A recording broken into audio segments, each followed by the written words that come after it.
My brother stole my inheritance, so I decided to ruin him. It was a simple plan for revenge, but I never expected it would uncover a secret that would tear our entire family apart. It all started when I found out my father, the man who taught me how to ride a bike and read a balance sheet, had supposedly written me out of his will. But the truth was so much darker. The deeper I dug into my brother's betrayal, the more I realized it wasn't just a simple act of greed. It was a symptom of a sickness that had been festering in our family for decades, a secret buried under the weight of a picture-perfect life. My revenge was supposed to be a controlled demolition. Instead, it hit the foundations of our family, and the whole rotten structure came crashing down around us. My father was a quiet man, a pillar of predictability in a world that always felt chaotic. He smelled of sawdust and old books, and his presence was this comforting, grounding force in my life. My mother was his opposite, a social butterfly, obsessed with appearances, what the neighbors thought, and the pristine image of the Harrison family. She and my brother, Liam, were cut from the same cloth. They just moved through the world with an effortless grace that I, the more analytical one, always envied. Liam was the golden boy, the charismatic heir who could talk his way into any opportunity and out of any trouble. Our childhood was that classic story of sibling rivalry. He was the sun, and I was the planet stuck in his orbit, always living in his shadow. But my father was my anchor. He saw me. While Mom and Liam were at galas or country club events, Dad and I would be in his workshop or his study. He taught me about investments, about integrity, about building something that lasts. "Character, not cash, is the true inheritance, Anna," he used to say. He made me feel like his partner, his confidant. We were the quiet ones, the thinkers, and I truly believed our bond was the strongest in the family. When he died, it was sudden. A heart attack at 65. Just like that, the pillar was gone, and the house felt hollow, the silence deafening. The grief was a physical weight. Liam and my mother seemed to process it differently, busy with arrangements and accepting condolences. Their grief was a performance for a public audience. I just retreated into myself, clinging to the memories of the man I knew. A week later, we were all sitting in the sterile, wood-paneled office of our family lawyer, Mr. Albright, an old friend of my dad's. He cleared his throat, the sound echoing in the tense room, and began to read the last will and testament of Arthur Harrison. My heart was pounding. There were a few small bequests, a donation to his university, and then he got to the main estate. The house, the investment portfolio, the consulting firm, a lifetime of careful work worth millions. "To my beloved son, Liam Harrison," Mr. Albright read, his eyes glued to the page, "I bequeath the entirety of my remaining estate." The words just hung there, suffocating me. I waited. My name had to be next. A trust, a clause, something. But the lawyer droned on with legal formalities. Finally, he looked up at me with a flicker of what looked like pity. "To my daughter, Anna," he said, and I felt a rush of relief. "I leave the sum of $10,000 with the hope that she will use it wisely." $10,000. It wasn't just the money, it was the insult. It was a calculated slap in the face. The room started to tilt. Liam was staring at his hands, a mask of fake solemnity on his face. My mother reached over and patted my knee in a gesture that felt more like a dismissal than comfort. I don't understand," I stammered, looking at Mr. Albright. "There has to be a mistake, an old version maybe." He just shook his head slowly. "I'm sorry, Anna. This is the final, notarized will. Your father signed it 3 months ago." 3 months ago, Dad had been perfectly healthy. We'd had dinner the week before he signed it. He was talking about the future, a trip he wanted us to take. Nothing was wrong. My mind was racing. Did he have some secret illness? Had I done something to offend him so deeply he'd cut me out? No, it was impossible. The man who called me his little stock analyst, who framed my university diploma and hung it right next to his, that man would not do this. As I sat there, a cold, creeping certainty began to form in my gut. This wasn't my father's doing. This was my brother's. I left the lawyer's office in a total daze. The $10,000 check felt like a hot coal in my purse. I went home and just sat on my sofa for hours, staring at the wall, replaying the scene over and over. That evening, I drove to our parents' house, his house now, to confront him. I found him in the study, our father's study, with a glass of expensive whiskey in his hand, looking like the new lord of the manor. "Liam, we need to talk," I said, my voice trembling. He turned, an infuriatingly calm look on his face. "Anna, I wondered when you'd show up." "What did you do?" I asked, cutting right to it. "That wasn't Dad, you know it. He would never do that to me." He took a slow sip of his whiskey. "Dad did a lot of things you didn't know about," he said smoothly. "Near the end, he started to see things more clearly." "Clearly? What is that supposed to mean?" I demanded. "He was disappointed," Liam said, each word a carefully aimed stone. "In your life choices, your career. He told me he was worried you'd just squander a real inheritance. He wanted his legacy in the hands of someone who would build on it, not just maintain it." It was a masterclass in cruelty. He was twisting my father's pride into disappointment, using my own insecurities against me. I'd chosen a stable career in data analysis, and Dad had always supported that. "You're lying," I whispered. "He was proud of me." "Was he?" Liam raised an eyebrow. "Or is that what you told yourself? Face it, Anna. You were the sentimental favorite, but I was the smart investment. In the end, he made a business decision." Just then, our mother walked in. "What's all the shouting? Anna, please, don't do this, not now." "Mom, you can't believe this is what Dad wanted," I pleaded, desperate for an ally. She wouldn't meet my eyes. "Your father made his decision. We have to respect it," she said, wringing her hands. "You should be happy for your brother. Don't make things difficult." "Don't make things difficult," the theme song of my childhood. I looked from my brother's smug face to my mother's determined denial and felt utterly alone. They had closed ranks, and I was on the outside. The next few weeks were a nightmare. They started a full-on gaslighting campaign. Whenever I brought up memories of Dad's promises, my mother would say, "Oh, Anna, you were always so dramatic. You build things up in your head." Liam would send texts like, "You need to let this go for your own good. This obsession is unhealthy." They painted me as unhinged and greedy. They were poisoning the well, turning the whole family against me.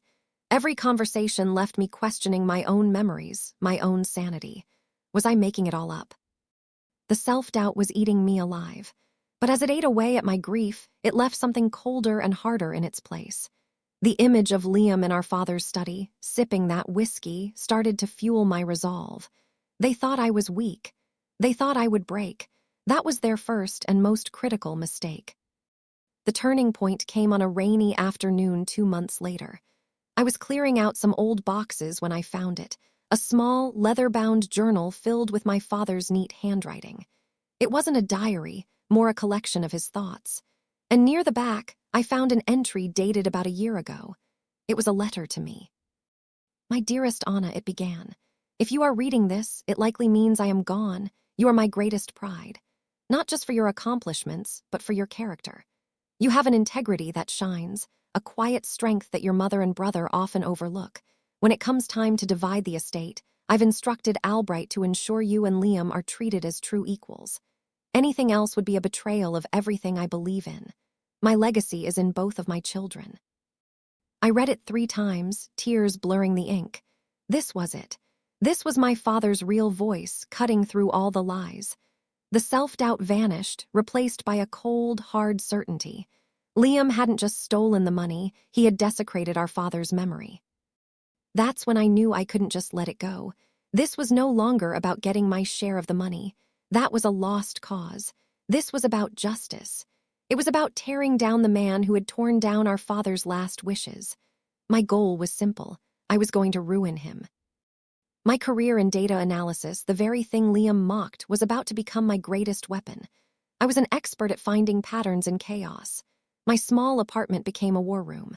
I got a new laptop, a burner phone, and I started digging. Liam was arrogant and sloppy. His new company, Apex Innovations, launched with my inheritance, was his pride and joy. It was going to be his downfall. On the surface, it all looked legit. But as I dug into public filings, I saw he'd set up a series of shell corporations. He was using them to inflate his company's valuation, building a house of cards. I needed more than public records, though. I needed someone on the inside. My mind landed on our cousin, Chloe. Her dad had been pushed out of a family business years ago by my father, and she had always been treated like a second-class citizen. Plus, she worked in forensic accounting and couldn't stand Liam. I met her for coffee and laid out my suspicions. I didn't tell her everything, just that I thought Liam had manipulated the will and was running his company unethically. A slow, knowing smile spread across her face. "I'm not surprised," she said. "The men in our family have a history of creative accounting." She looked at me with a new respect. "What do you need?" Chloe became my silent partner. Using encrypted apps, we started to untangle the web Liam had woven. We were getting close. I could feel it. But we were about to find something that would change everything. While we were chasing the money trail, Chloe and I noticed something strange. Regular, large payments were being funneled from one of Liam's shell companies to a dormant holding company called Northwood Properties. I recognized the name from some of Dad's old files. It was connected to a business deal that went bad decades ago, something my father refused to ever talk about. "Why is Liam funneling money into a dead company?" Chloe asked me late one night. "Anna, this looks like hush money." Against Chloe's advice, I started pulling on this new thread. I spent days in the city archives, digging up old property records and newspaper articles. What I found made me sick.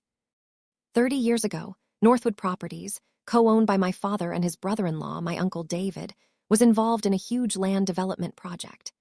Their partner, a man named Marcus Thorne, had invested his family's entire fortune. The project collapsed, supposedly due to unforeseen geological issues, bankrupting Thorne completely. The papers painted my dad and uncle as victims. A year later, Marcus Thorne, ruined and disgraced, died by suicide, leaving behind a wife and 2 kids. But the private records told a different story. The geological issues were a lie. My father and uncle had found a fatal flaw in the land survey early on. Instead of disclosing it, they buried the report, pushed the project forward, and insulated their own money, leaving Marcus Thorne to take the fall. They had knowingly and maliciously ruined him. Suddenly, it all made sense. My mother's obsession with appearances, my uncle's quiet anxiety. They were all complicit. They had built their perfect lives on the wreckage of another family. The final, devastating piece of the puzzle came from a password-protected folder on my father's old computer that I finally managed to crack. It was a single audio file, a recording of a conversation between my father and Liam, dated 1 week before the will was changed. Liam's voice was cold. "I know about Northwood, Dad. I know what you and Uncle David did to the Thorns. I found the real survey report." My father's voice was weak, defeated. "Liam, please, that was a lifetime ago." "A mistake that made you a rich man," Liam shot back. "A mistake the Thorne children would be very interested to learn about. Imagine the lawsuits, the scandal. It would destroy everything." There was a long pause, then my father's voice hoarse. "What do you want?" "Everything," Liam said. "You're changing the will. Anna gets a pittance to keep her quiet. The rest comes to me. It's the price of my silence. The price of protecting this family's dirty little secret." I had to stop the recording. I couldn't breathe. It was blackmail. My own brother had held a gun to our father's head. My dad hadn't cut me out because he was disappointed in me. He did it to save the family from a secret I never knew existed. The grief was overwhelming, but it was for a man I never truly knew. My sainted father was a fraud. My perfect family was a lie. The betrayal wasn't just Liam's anymore. It was all of them. My mother's pleas to not make waves were to protect herself. They were all guilty. My mission changed. Ruining Liam wasn't enough. That was just trimming the branches. I needed to pull the whole tree out by the roots. Justice wasn't just for me anymore. It was for Marcus Thorne and his children. I was going to burn their world to the ground, and I would use the truth as my torch. My plan became a 2-front war. First, against Liam's company. Second, against the family itself. For Liam, Chloe and I packaged everything. The fraudulent invoices, the shell companies, the evidence of wire fraud and tax evasion. I created an anonymous email and sent one package to a tenacious investigative journalist and another to a special investigations unit at the IRS. I wasn't a disgruntled sister anymore. I was a whistleblower. The second part was more personal. I gathered all the evidence of the Northwood scandal, the buried report, the audio transcript of Liam's blackmail. It took me a week to find the Thorne children. The son, Daniel, was running a small bookstore in another state. From a public library computer, I sent him an encrypted file with a simple, anonymous note. Your father did not fail. He was betrayed. The truth is in this file. Justice is yours to claim. The dominoes started to fall 3 weeks later. A news alert buzzed on my phone. Tech wunderkind or fraud? The rot at the core of Apex Innovations. The article was a complete evisceration. Within hours, Liam's world imploded. My phone started blowing up. A text from Liam. What did you do? I didn't answer. Then a frantic voicemail. Anna, you have to call me. It's all lies. The investors are pulling out. Then came my mother. Dozens of missed calls, hysterical texts. How could you be so cruel? You've always been jealous of him. You would do this to your own family. They still didn't get it. They thought this was about money. They had no idea what was coming. The other shoe dropped a week later. Thorne family files wrongful death and fraud lawsuit against Harrison and Fletcher estates, citing new evidence. It was a multi-million-dollar lawsuit. The family name my mother had polished for decades was now synonymous with fraud and death. That night they showed up at my apartment. Liam, my mother, and my uncle David. Liam looked like a ghost. My mother's eyes were full of hate. Are you happy now? She shrieked. Are you happy you've destroyed us? Your father's reputation, our family, everything. His reputation, I asked, my voice dangerously quiet. It was built on a man's grave. You knew, all of you. You let me believe I was crazy. He did it to protect the family, my uncle rasped. You weren't a family, I said, the words cold and sharp. You were a conspiracy. And Liam, I turned to my brother, who flinched. You were the worst of them all. You didn't just know the secret, you weaponized it against your own father and sister. You didn't just want the money, you wanted to humiliate me. I looked at them, their world crumbling, and I told them about the recording. I told them I knew everything. The fight just drained out of them. You took everything from me, I said, my voice finally breaking.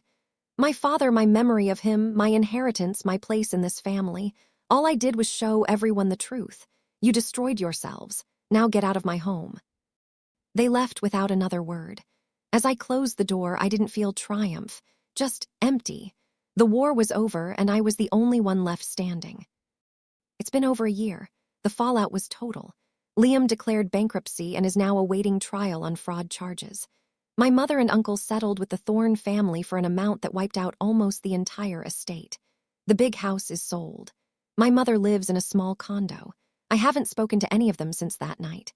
I heard she tells people I had a nervous breakdown and made it all up, but no one believes her. The truth is too public. I never saw a dime of the inheritance. It was never about the money, not really. That first $10,000 check, I donated it to a legal aid fund for fraud victims. It felt right. Sometimes I lie awake and wonder if it was worth it. Revenge didn't fix me. It cauterized the wound, but the scar is deep. I destroyed my memory of my father. The kind, quiet man from my childhood is gone, replaced by the image of a coward who let his son blackmail him. I have justice, but I don't have peace. But I also have freedom. I'm no longer trapped in their web of lies. I'm my own person, defined by my own actions, not by a family legacy that was rotten to the core. It's a quiet, desolate kind of freedom, one I earned by burning everything down.